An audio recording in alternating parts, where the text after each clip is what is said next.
Definición de barroco. Barroco es la palabra utilizada para designar al periodo histórico, artístico y cultural que aconteció en Europa y parte de las colonias americanas, el cual tuvo su inicio a finales del siglo XVI y se extendió hasta finales del siglo XVIII.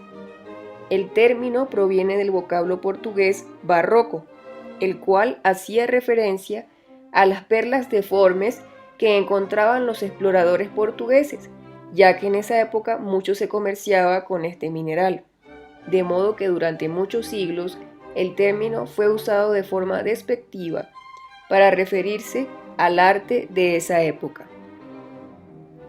Situado entre el manierismo y el rococó, es la reacción de la Iglesia Católica ante la pérdida de poder frente a la Iglesia Protestante. Se forjó en Italia, principalmente en Roma, donde fue utilizada como medio propagandístico para la difusión de la doctrina de la Contrarreforma. La tendencia y característica principal del barroco es la exageración, la ostentación, lo ornamentado y el uso de las ilusiones ópticas.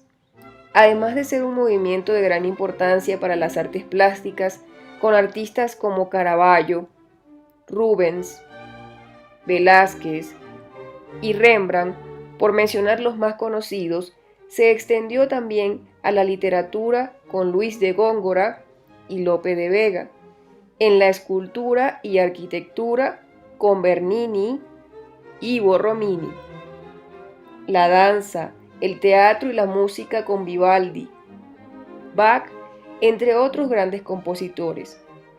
Culturalmente fue una época de grandes adelantos científicos. Galileo Galilei afianzó la teoría heliocéntrica, establecida anteriormente por Copérnico y Kepler. Isaac Newton formuló la teoría de la gravitación universal, y René Descartes llevó la filosofía hacia el racionalismo con su famoso pienso, luego existo. El barroco evoluciona más tarde a un estilo decorativo llamado rococó. Después de la muerte de Luis XIV, este estilo decae prontamente, lo cual dio nacimiento al nuevo movimiento que era el neoclasicismo.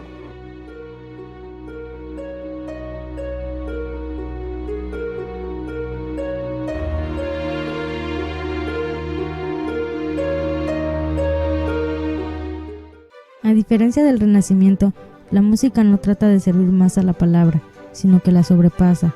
Se impone el sistema armónico, es decir, vertical, porque las voces tienen una importancia diferente.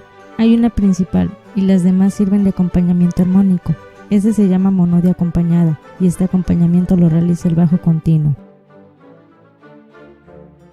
En el barroco se busca un ritmo muy marcado que se llama ritmo mecánico, por sus pulsaciones fuertes y repetidas. Por ello, el movimiento se convierte en uno de los elementos vitales de la música barroca. Ya no son intercambiables los diferentes tipos de música. La música instrumental no se puede cantar y viceversa. La época de crisis que se vive tanto económica como espiritual, desmembración de la iglesia, produce en todas las artes lo que llamamos en estética expresionismo, es decir, exagerar o deformar la realidad. Esto se refleja en la música a través del sonido, dándole un sentido dramático y de expresionista. Así, se establece una especie de lucha entre la orquesta, tutti, los solistas, concertina y el solista, solo. Existieron 3 periodos de la música barroca. Barroco temprano, 1580-1630. Se empieza a dar este valor afectivo y violento a las palabras a través de la música. Se busca la disonancia. Comienza una diferencia muy marcada entre música vocal e instrumental. Barroco medio, 1630-1680, época de la ópera y de la cantata, y con él la distinción entre aria, arioso y recitativo. Último barroco, 1680-1750. Las formas adquieren unas dimensiones largas, aparecen el estilo concertado, la música instrumental domina a la vocal. Las formas musicales barrocas. Con el barroco se da la eclosión de la música instrumental, produciendo música pura. A ello contribuye el enorme perfeccionamiento de algunos instrumentos como el violín. En esta época surgen los mejores constructores de instrumentos de todos los tiempos como Stradivarius, Amati y Guarneri. Por eso la música llega a un gran virtuosismo o perfeccionamiento y los instrumentos tienen que ser capaces de llegar a grandes velocidades. Las tres grandes formas instrumentales de la música barroca. La suite es la unión en una sola obra de varias danzas de distinto carácter, con lo que se consigue dar el sentido dramático de contraposición típico del barroco. La sonata. Sonata significa música para ser sonada. Como en la suite, el origen de la sonata están en la contraposición de movimientos, que se reducen normalmente a 4. El concerto. Es una forma orquestal barroca que suele constar de 3 movimientos: allegro, adagio y allegro. La sonata se hace concierto cuando pasa a la orquesta, y su nombre viene de la palabra concertare, que quiere decir tocar varios instrumentos al mismo tiempo. Durante este periodo de la música existieron grandes compositores como Antonio Vivaldi, 1678-1741. Fue uno de los grandes genios de la sonata, sacerdote, violinista de primera fila, compuso además muchas óperas. La música de Vivaldi se distingue por las siguientes cualidades: tratamiento sofístico del violín, vitalidad rítmica, claridad en su forma y belleza en sus temas. Johann Sebastian Bach, 1685-1750. Fue un músico que se inspiró en el pasado musical, en la Edad Media, época contrapuntística en la concepción armónica barroca, además de unificar la triple trayectoria del barroco, estilo italiano, francés y alemán, haciendo una síntesis de todo lo anterior. En la época de Bach, el culto protestante ya había abandonado los ritos sacramentales católicos, y la música y la Biblia son ya dos grandes protagonistas. Es ante todo un hombre religioso y protestante convencido, por tanto, la mayor parte de su obra es religiosa. Lleva a un gran equilibrio principios que parecen contrapuestos: armonía y contrapunto, monodia y polifonía. Deja una producción musical difícil de mejorar tanto en cantidad como en calidad. En su obra podemos distinguir música religiosa, cantata, pasión y música de órgano, música profana, para orquestas y clave.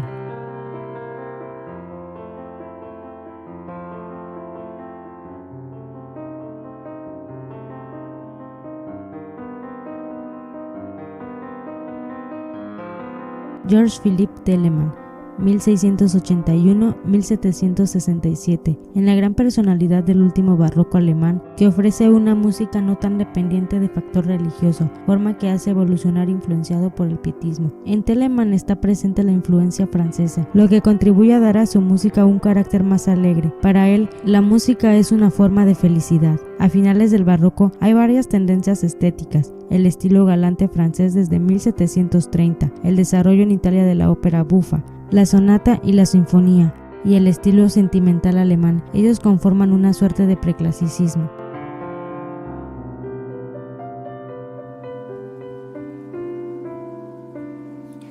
El barroco fue el periodo que abarcó desde la segunda mitad del siglo XVI a la primera mitad del siglo XVIII. Su cuna es Europa Occidental. El término barroco se usó por primera vez a mediados del siglo XVIII, en pleno contexto del iluminismo.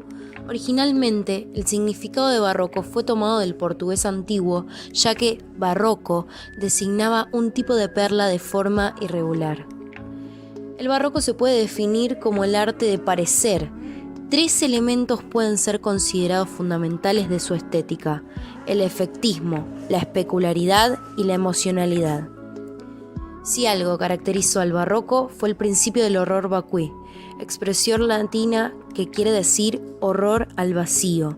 El arte barroco, en todas sus manifestaciones, gusta de los acabados abigarrados y recargados, con lo que pretende llenar todo el espacio. ¿Qué pasaba en la sociedad? Respecto a la política, Luis XIV, primogénito y sucesor de Luis XIII, y su madre Ana de Austria, reinaba en Francia de manera absolutista.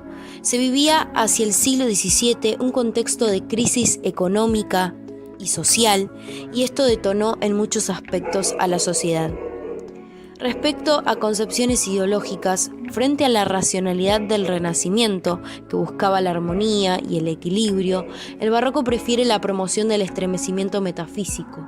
Domina un pensamiento pesimista y o desengañado, como respuesta a la crisis histórica que estaban viviendo.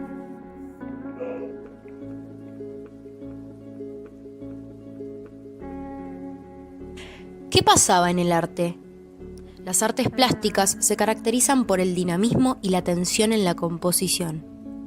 Esto se reflejó en características específicas como el uso de múltiples puntos de fuga, planos abiertos, composiciones asimétricas, ornamentación excesiva y riqueza en los detalles. Artistas plásticos destacados fueron Caravaggio, Bernini, Zurbarán, Carracci, Da Silva Velázquez, Murillo, Paulus Rubens, Harmenson van Rijn, Van Dyck y Poussin, entre otros. En la música, el barroco fue el responsable de la invención de la orquesta, impulsada por el compositor Claudio Monteverdi. Básicamente, podemos encontrar un gran despliegue de la ópera italiana, y grandes avances se presentaron musicalmente en esta época, tales como la creación de estilos varios. El oratorio, la cantata, la sonata, el concierto grosso y la suite. Podemos destacar a músicos como Monteverdi, Vivaldi, Bach, Lully, Charpentier y Händel. La literatura barroca se caracterizó por el interés en el detalle, los efectos y la exuberancia formal de aquella época. Por lo mismo, fue característico el uso excesivo de las figuras literarias, tales como la adjetivación, la elipsis, la metáfora, el hipérbaton, la antítesis y la perífrasis. La danza. Vamos a dividir los avances y modificaciones que transita la danza del barroco según los reinados aristocráticos. Con Luis XIII, quien guardaba afinidad con los ballets, encontramos el auge del ballet de cour. Esta danza indicaba solemnidad, pulcritud y sobre todo era aprobada por la Iglesia Católica. La estructura de un ballet de corte del siglo XVII era idéntica a la de una obra dramática, con un planteamiento, nudo y desenlace. Contaba con una obertura que exponía el tema con un recitado. Después estaban las entrées, equivalentes a los actos del teatro que mezclaban canto, recitado y danza. Y por último, el gran ballet, que constituía la parte final. El espectáculo iba acompañado de una puesta en escena y decorados fastuosos. Era bailado por los miembros de la familia real, los cortesanos y algunos bailarines profesionales. Los primeros organizadores de ballets eran personajes de la corte. Entre estos maestros, que eran a menudo también violinistas, se destaca al señor de Belleville, director de los ballets de Su Majestad. Fue el ordenador de los ballets de Luis XIII, compositor y coreógrafo. Es clave señalar la importancia de que se haya profesionalizado a los directores y con ellos al ballet, porque esto permitió en una primera instancia el registro de la historia de la danza, además de brindar lugar a los artistas en la corte, y con ello una posición social. Por último, podemos señalar que también se velaba por la producción de ballets y la valoración cultural de los mismos. Luego del fallecimiento de Luis XIII, los ballets de cour se apartan de la escena y con el ascenso del ministro Mazarino, la influencia de la ópera italiana en la corte francesa aumenta. En estos periodos, Luis XIV crece y se entrena en ballet, debutando en 1651 en su primera obra. Así, en 1653 se consagra como el Rey Sol, con el protagónico de Apolo en el ballet de la Nuit. Es Luis XIV quien consagra a la danza clásica como un arte oficial, dictaminando en 1661, a través de un decreto oficial, la creación de la Academia Real de Danza, la cual preservaría la danza y su conjunto de técnicas, convirtiéndola en un arte académico. Citamos: la nobleza tiene el honor de acercar la danza en tiempos de guerra a nuestros ejércitos y en tiempos de paz a nuestros ballets. Destacamos y valoramos el rol de Pierre Buchan en la profesionalización de la danza, ya que fue quien no solo designó las 5 posiciones que consolidaron la técnica clásica, sino quien impulsó muchas de las óperas ballet compuestas por su amigo y compañero Lully como bailarín de la Académie Royale de Musique de París. Beauchamp sistematizó la belleza de las formas con un canon fijo y rígido.